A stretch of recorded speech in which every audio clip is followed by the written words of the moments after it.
first thing I'm gonna do is drill a hole here so that the cords from my computer and my lamp can go down into the outlet. I have a 2-inch cord thing, and this will go right into the hole. And I have a 2-inch hole saw that just attaches right to your drill. Super easy. Just gonna drill straight down until I get all the way through.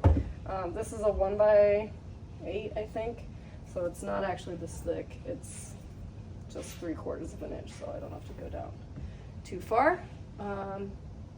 Yeah, it's really simple. Drill a hole, plop this guy in there, and you're good to go.